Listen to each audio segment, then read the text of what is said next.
The Secrets of Life with Subhas Agam.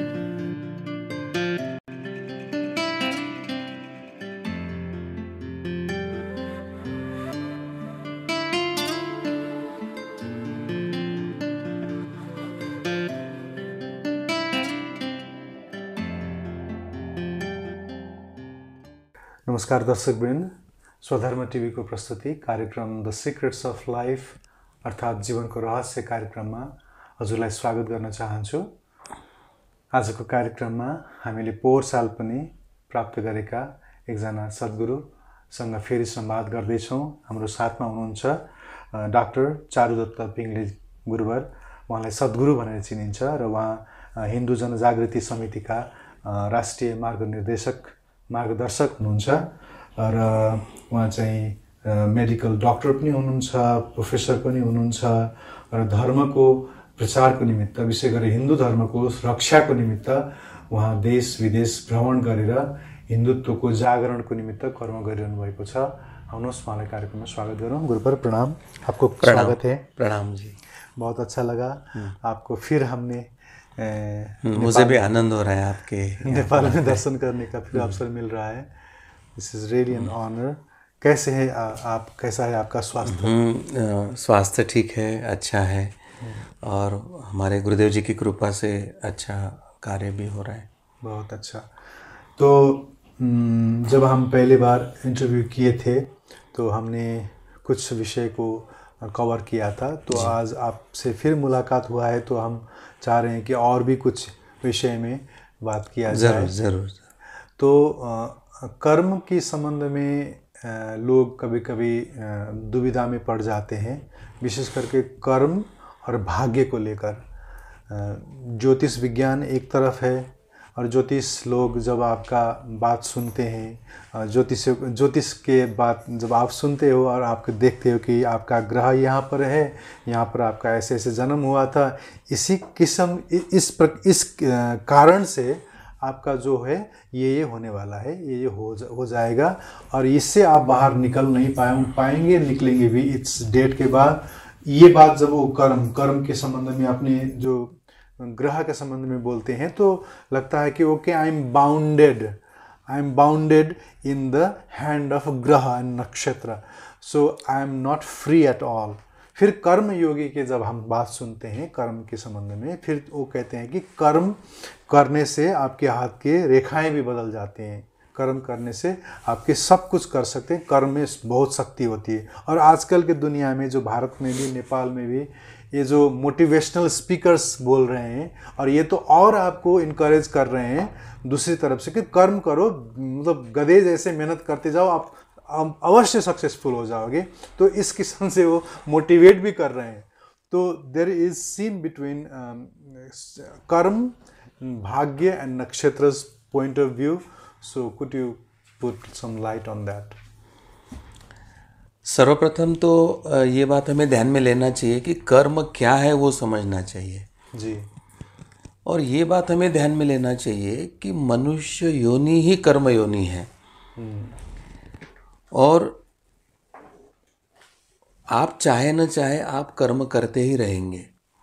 कभी कभी ऐसे कहा जाता है कि मैं कोई कर्म नहीं करूँगा, मैं बैठा रहूँगा, पर उस समय उसे ये नहीं पता चलता है कि मैं बैठने का तो कर्म कर ही रहा हूँ। तो ये जो सनातन परंपरा की शिक्षा, ज्ञान देना आवश्यक है, वहाँ पर हमारी पिछली पीढ़ी हो या हमारे जो सरकारें हैं वो बहुत कम पढ़े हैं, इसलिए अज्ञानवश अलग अलग भ्रांतियाँ बढ़ रही है। सबसे पहली बात है, अब धर्म शिक्षा चाहे घर से मिले, माता पिता से मिले या सरकार से मिले या अधिकारी व्यक्ति से मिले, कर्मफल सिद्धांत और पुनर्जन्म ये सनातन धर्म परंपरा के अत्यंत वैशिष्ट्यपूर्ण बातें हैं जो पाश्चात्य लोगों को अभी हमारी सनातन धर्म परंपरा की ओर आकर्षित कर रहे हैं। क्योंकि जो पुनर्जन्म नहीं मानते और कर्मफल सिद्धांत नहीं मानते, पाप पुण्य नहीं मानते, वो खाओ पियो, एक ही जन्म मिला है और एंजॉय करो, इस विचारधारा में अटके हुए हैं।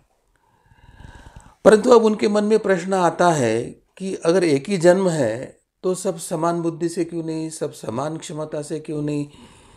एक की बुद्धि अच्छी है, एक की नहीं है, एक का चेहरा अच्छा है, एक का नहीं है, एक की क्षमता अच्छी है, एक की नहीं है, कोई अपंग है, कोई ये है। तो ये विविधता क्यों आई अगर एक ही जन्म है तो? और फिर मेडिकल साइंस या मॉडर्न साइंस कहता है कि आपकी एज एक्सपेक्टेंसी 60 है, 70 है, 80 है, कुछ ना कुछ बताते हैं। तो फिर किसी की जल्दी मृत्यु हो जाती है, किसी को जल्दी बीमारी हो रही, किसी का जल्दी अभी कैंसर हो रहा है, किसी को जल्दी ब्लड कैंसर होता है, अभी किसी कोरोना से हमने देखा है। तो इन प्रश्नों का उत्तर खोजते खोजते अभी काफ़ी पाश्चात्य लोग भारतीय परंपरा की तरफ आकर्षित हो रहे हैं, क्योंकि व्यक्ति के जीवन में जन्मने के बाद ये विविधता क्यों आ रही है उसका उत्तर हमारा कर्म फल सिद्धांत और पुनर्जन्म का सिद्धांत ही उनको दे पा रहा है। और इसलिए ये कर्मफल सिद्धांत और पुनर्जन्म का सिद्धांत हमारे सनातन धर्म परंपरा की बड़ी शक्ति है, जो आने वाले दिनों में विश्व को सनातन की तरफ आकर्षित करके इस ज्ञान की परंपरा की तरफ आकर्षित करेंगे। अब जो पहला प्रश्न पूछा कि कर्म क्या है, तो हमारे शरीर मन बुद्धि इनके द्वारा जानते हुए या न जानते हुए जो भी क्रियाएं हो रही वो कर्म है। चाहे आपको लगता है मैं कुछ नहीं कर रहा हूँ, मगर आपका श्वास चल रहा है तो शरीर के माध्यम से एक कर्म हो रहा है, परंतु न जाने हो रहा है।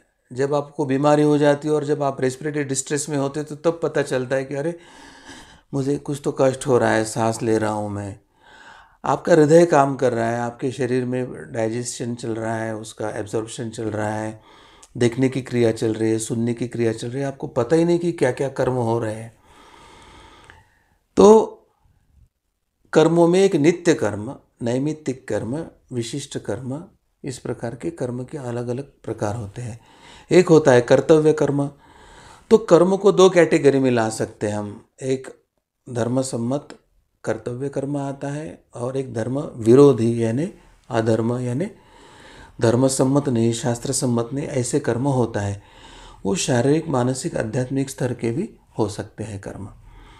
और सबसे महत्व की जो बात है जो हमारा कर्मफल सिद्धांत बताता है वो एक है क्रियामान कर्म, एक है संचित कर्म और प्रारब्ध कर्म। ये तीन बातों को विश्लेषण हमारा धर्म परंपरा करती है। तो आपके जो प्रश्न है एक कर्म कर्मफल भाग्य और नक्षत्र और ग्रह तारों में बंधे हुए हैं, तो उस दिशा में अभी हम विशेष तौर पर चर्चा करेंगे। तो मनुष्य का पहला जब जीवन हुआ तो मनुष्य को बुद्धि और विवेक भगवान ने दिया था और उसको कहा था कि मैंने तुझे बुद्धि और विवेक दिया है जो अन्य किसी योनि में नहीं दिया है। तुझे कर्म करने का एक स्वेच्छा और अधिकार दिया है, तुझे कर्म करना है। और भगवान ने कहा था कि अन्य योनियाँ भोग योनियाँ हैं, तो उनके जो पूर्व जन्मों के कर्म हैं उसका केवल भोग ही भोगना है। अच्छा है तो अच्छे की तरह, बुरा है तो बुरी की तरह।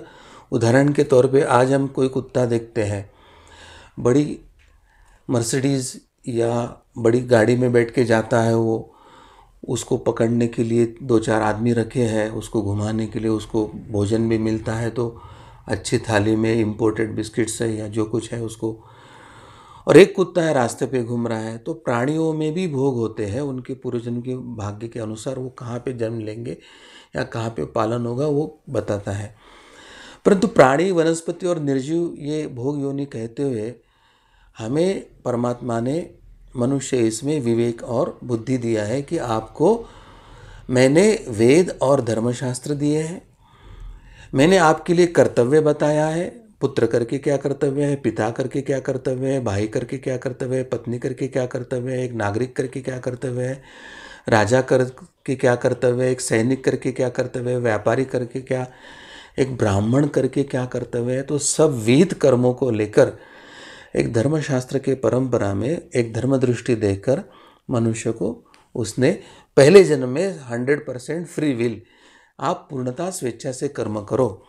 परंतु मनुष्य को ये बात बताया था कि मनुष्य के सृष्टि के निर्मित के साथ भगवान ने ये त्रिगुणात्मक सृष्टि निर्माण किया है।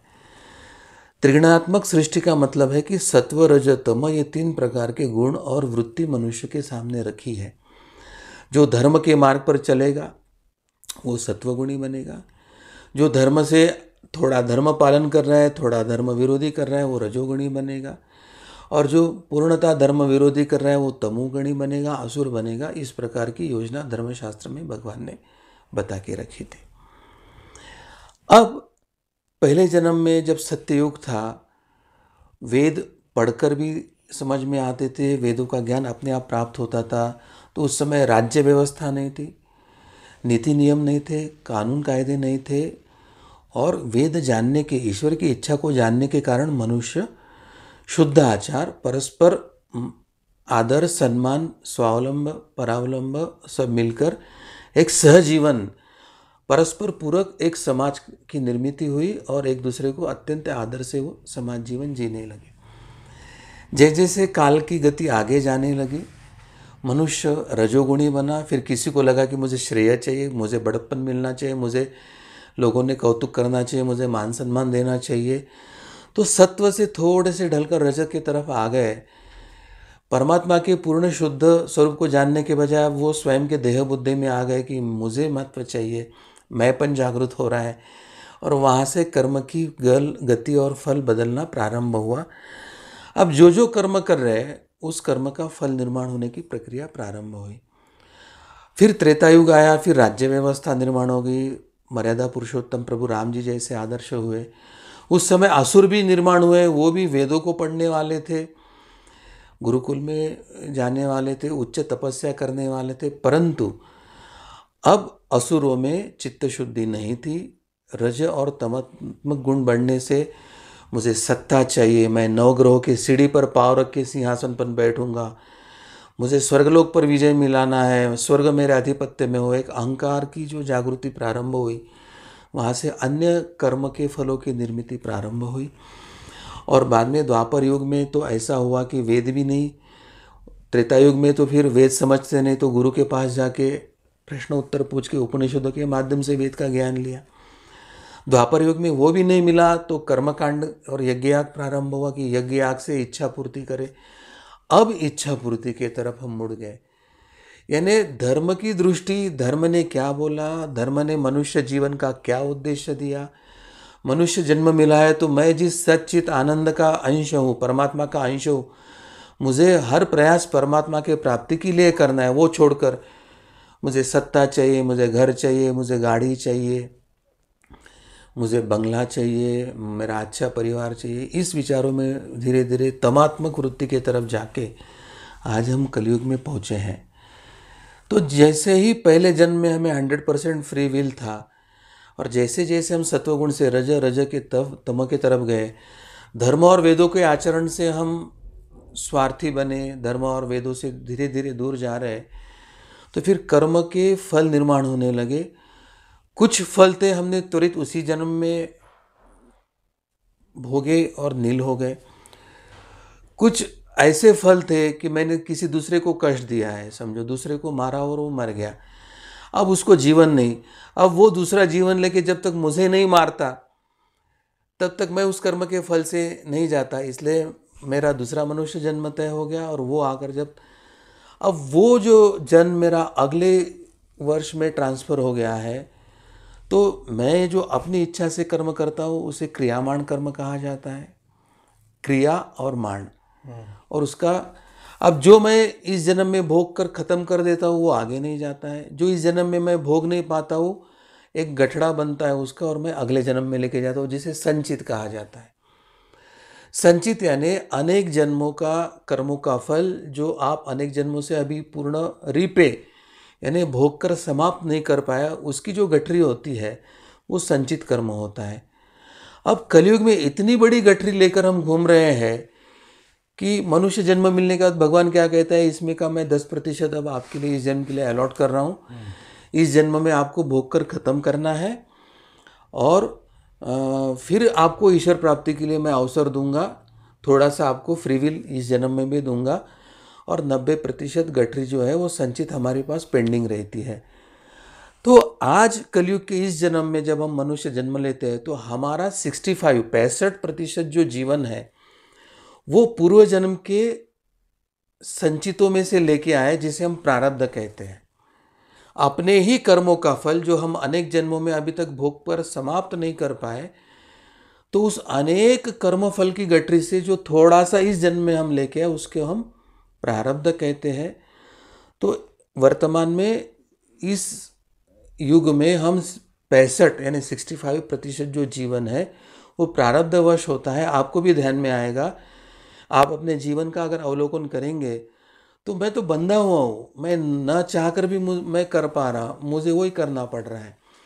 मैं ये इच्छा करके फल करता हूँ परंतु मैं वो नहीं मिला पा रहा हूँ। बहुत पढ़ाई कर रहा है लड़का, मेहनत भी कर रहा है, अच्छी क्षमता भी है, परंतु परीक्षा के समय बीमार होता है, कुछ तो लिखने जाता है तो मुझे वो लिखना था, मैं गड़बड़ में वो लिख के आया बताता और फिर स्कोरिंग में ख़त्म हो जाता है।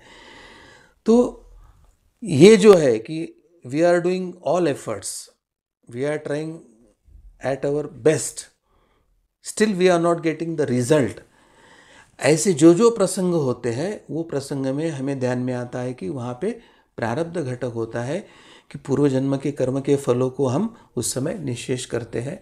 और इसलिए मैं ये नहीं कह रहा हूँ कि बिना प्रयास के आपको यश नहीं मिला तो वो प्रारब्ध, ऐसा नहीं है।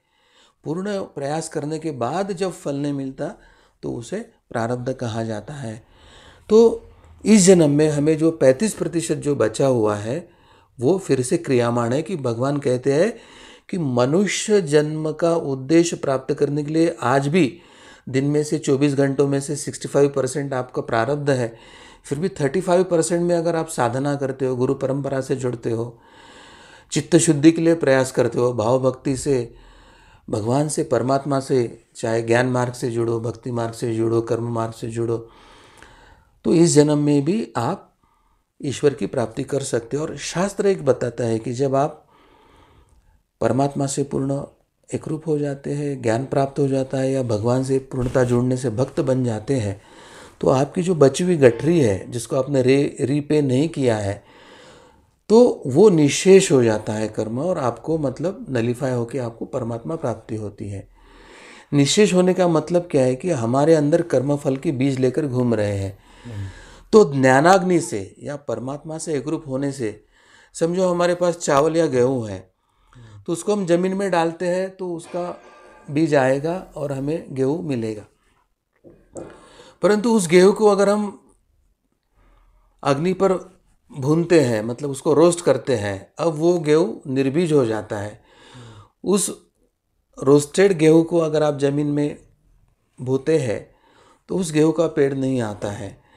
तो साधना से, परमात्मा के प्राप्ति के आनंद से या ज्ञान के अग्नि से जब वो संचित प्रारब्ध के बीज नष्ट हो जाते हैं तो आपको परमात्मा प्राप्ति होती है। तो मूलतः कर्म में संचित, क्रियामाण और प्रारब्ध, इस 3 प्रकार के कर्म आपके जीवन में होते हैं जिसका भाग्य से जुड़ा हुआ हम देखते हैं। तो भाग्य यानी क्या कि पूर्व जन्म के जो अच्छे कर्म इस जन्म में हम भोग रहे हैं, वो पुण्य अगर अच्छे कर्म है तो कहते कितना भाग्यवान है ना, उसने 100 रुपये का लॉटरी निकला और उसको 10 लाख मिल गए। और दूसरा है लॉटरी खरीदते खरीदते है वो जमा पूंजी खर्च कर रहा है, लॉटरी तो नहीं लगी और घर में उपवास करने का उसको बारी आ रही है। तो ये भाग्य का फर्क होता है। अब दूसरी बात है कि अगर हमारे पूर्व कर्म बुरे हैं तो इस जन्म में देखते हैं कि दुख ही दुख है, करने जाता है अपयश ही आता है, पढ़ने गया तो पढ़ाई नहीं कर पाया, व्यवसाय किया तो व्यवसाय डूबाया, नौकरी गया तो बार बार नौकरी जा रही, विवाह किया तो विवाह गृहस्थी ठीक नहीं है। तो पूर्व बुरे कर्मों के कारण हमारे जीवन में प्रारब्ध से आते हैं वो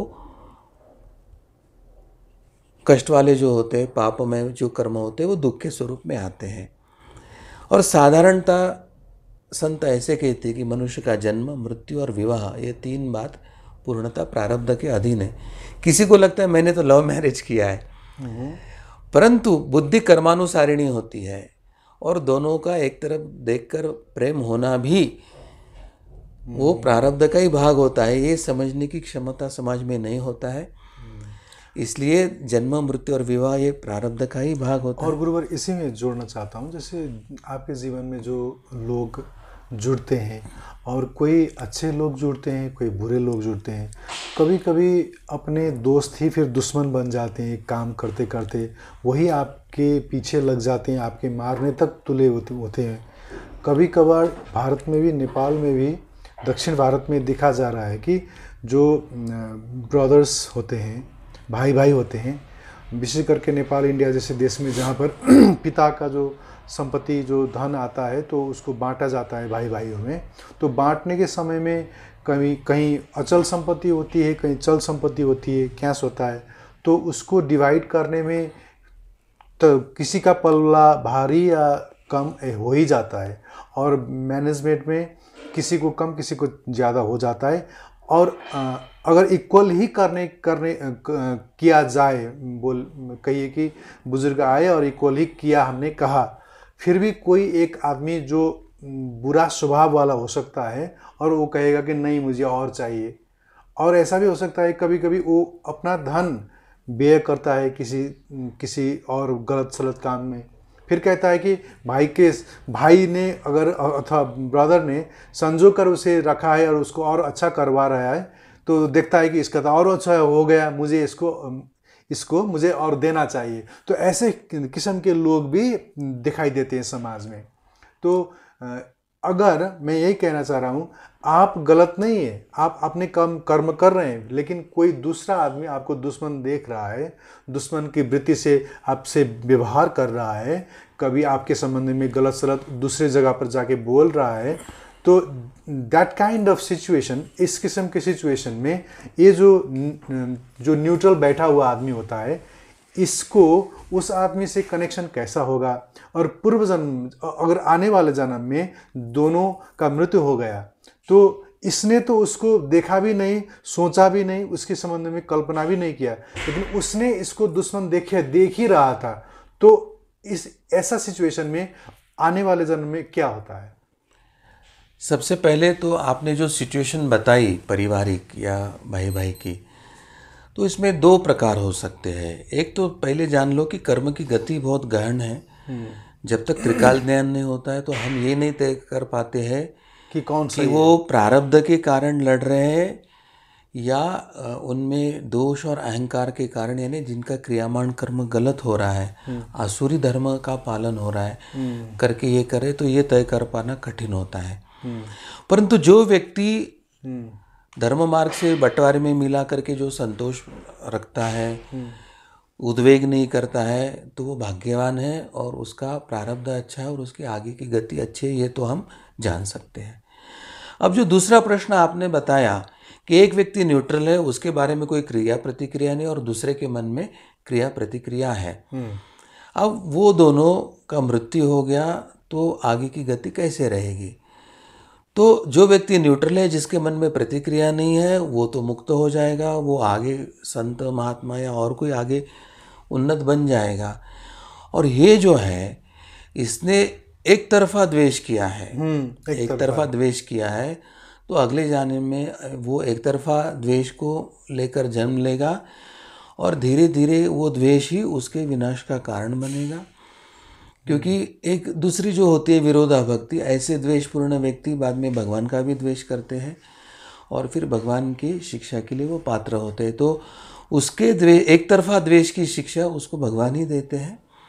वो जो न्यूट्रल व्यक्ति है, जिसके मन में प्रतिक्रिया नहीं है, उससे उसका संबंध टूट जाता है और वो कर्म उसके अकाउंट में रिबाउंड आ जाता है।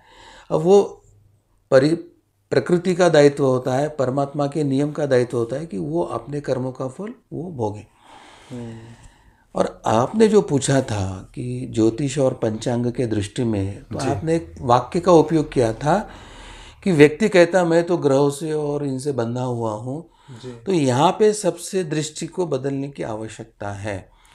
ज्योतिष और ग्रह का जो सिचुएशन है उस समय, जिस समय कुंडली देखी जाती है, हाथ देखे जाते हैं, तो उस समय ग्रह आपको केवल संकेत करते हैं। जैसे आप काठमांडू से नारायण घाट जा रहे हैं तो बीच बीच में एक मील का पत्थर लगा होता कि भाई नारायण घाट इतना किलोमीटर बचा है, इतना किलोमीटर बचा है। दूसरा होता है कि आगे रास्ता बंद है, डाइवर्शन लीजिए। तीसरा लिखा रहता है कि इधर पोखरा जाना है, इधर नारायण घाट जाना है। तो ये दिशा दर्शक जैसे रास्ते में होते हैं और योग्य दिशा लेकर जब आप जाते हो तो आपका प्रवास सही सलामत नारायण घाट तक हो सकता है।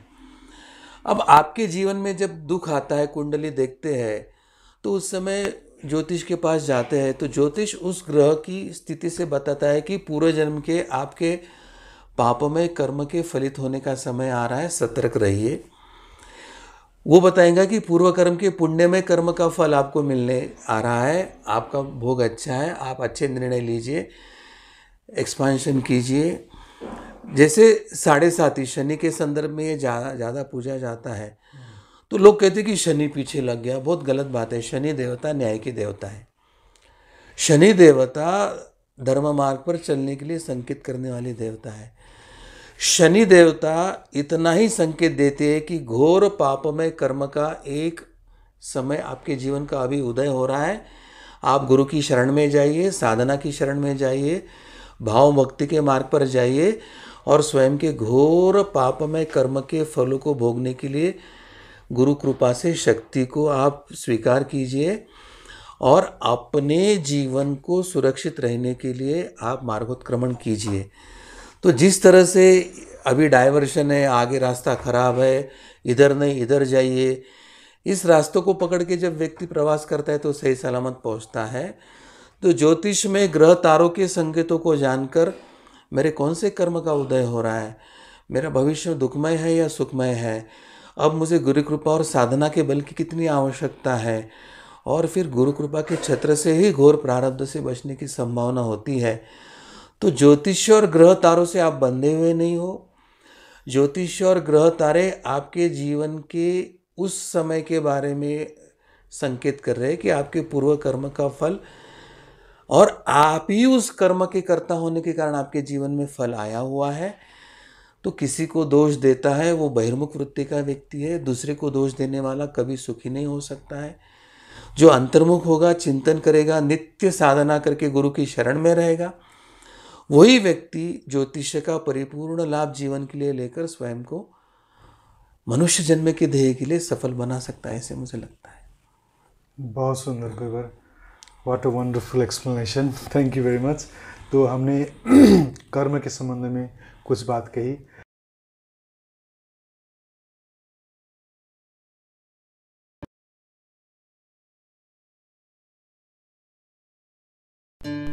The Secrets of Life with Subhas Agam.